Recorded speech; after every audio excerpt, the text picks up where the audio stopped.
make lives miserable with one single tweet, but they love. They've loved me since the day I was born.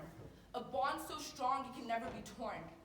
I can't begin to discuss the things they've been through and the sacrifices they've made so I won't go through them too. They've impacted lives in positive ways. And if you gave them the chance, they could make your day. And on the 20th of June, 2004, when I finally wasn't crying anymore, they looked at me with tears in their eyes and they sang my name in the sweetest lullaby. But even before their successful careers, before the birth of their amazing daughter, before the birth of my brother, the first time they laid eyes on each other, they loved.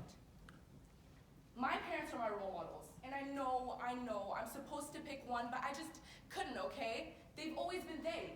There's no one without the other, no father without my mother. They're just better together. My parents inspire me and are the perfect example of who I aspire to be because of their ambition. They were on a mission, a one-way road to success that was packed with more stress than progress or happiness. Their dedication, even in the longest of durations and the toughest of situations, is why they made it to all of their graduations. After their first graduation in 1996, they went straight to the office without delay. They saved and they prayed, and with no financial aid, they paid for the certification exams to become chartered accountants. The grades from this exam were extremely important. Fast forward to 1997. The year both my grandpas went to heaven. For 13 years, my maternal grandpa lived life in a wheelchair because after a tragic car accident, he broke his spinal cord. This was the first man my mother truly adored. He was immobilized from his neck and he couldn't use his hands or legs. He couldn't walk, but he could talk, and he continued to dictate letters to help people advocate. He put his pride aside and he continued to live his life. He didn't have much time, but he continued to lead until he died.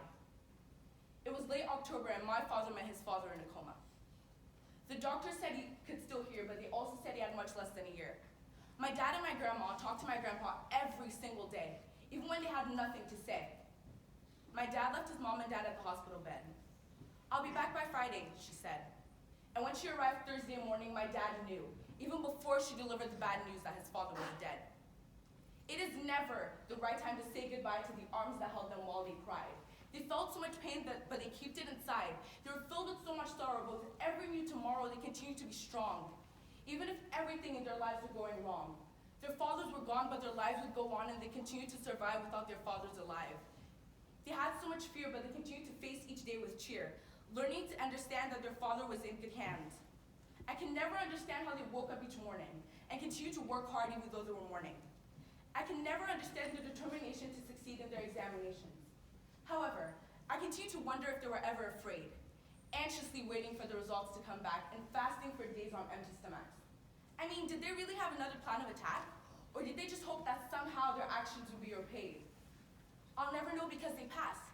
And with those good grades, they immediately applied for their MBAs. My mother had my brother 2 months before her master's in business administration began. They paid for classes they couldn't attend because they were working late till 9 or 10. They paid the hospital bills, for all the baby clothes and meals, for everything the home required. They continued to work all day and study all night for the future they desired, and that is something I will always admire.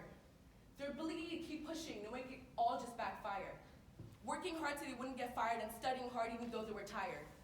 Apart from trying to achieve their dreams, they did that for us. I mean, were we really worth all the fuss? I must confess, I highly doubt I'm worth all that stress. There must have been somebody they were trying to impress, because I just can't believe they did that for me, for the tiniest little baby. I came along a couple months before her exams began, and with a baby in her belly, she needed a new plan. I wasn't really helping her attention span, so she deferred the program for an extra year. And to her peers, her future didn't seem so clear because she put an egg before a career. But things weren't as crazy as they appeared because, well, I'm here. And the children they have bring them so much cheer and make them smile from ear to ear. Sometimes.